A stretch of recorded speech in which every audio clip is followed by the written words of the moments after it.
Hi guys, now we're going to be working on benchmarks. So remember, benchmarks are things that we use to compare or judge against something else. So we're going to use for this first one our whole numbers. So 0 is still technically a whole number even though it's 0, and 1. These are going to be our benchmarks. Okay? I want you to tell me, is 1/3 closer to 0, our benchmark of 0, or 1? We're comparing the fraction or looking at the fraction or judging the fraction to see, it's kind of like rounding, if it's closer to 0 or do we round up to 1?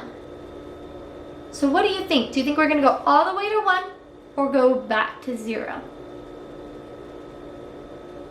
You should be saying, we're going back to 0. 1/3 is closer to 0. Now let's look at 2/3.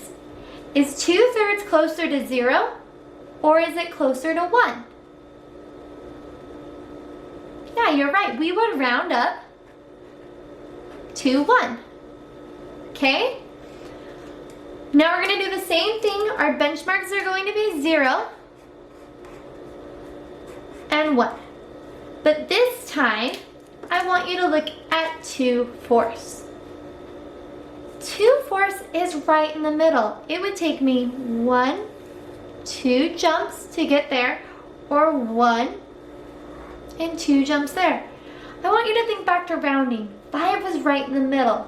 Did we round down or round up with 5? Think about our phrase. What did we do?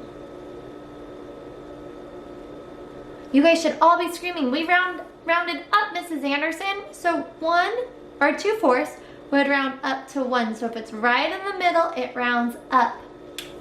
Okay, I need you to look at this one with me. This time I'm going to use a fraction. I'm going to do 2/8 and 7/8 as my benchmark.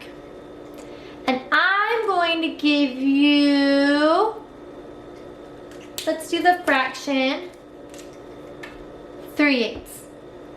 Is 3/8 closer to 2/8 or is it closer to 5/8? Well, I can use my number line. This only took 1 jump. This one took 1, 2, 3, 4 jumps.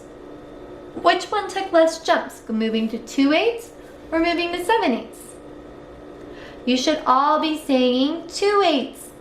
The answer for this one, I'm going to scoot it up just in case you can't see it, would be 2/8.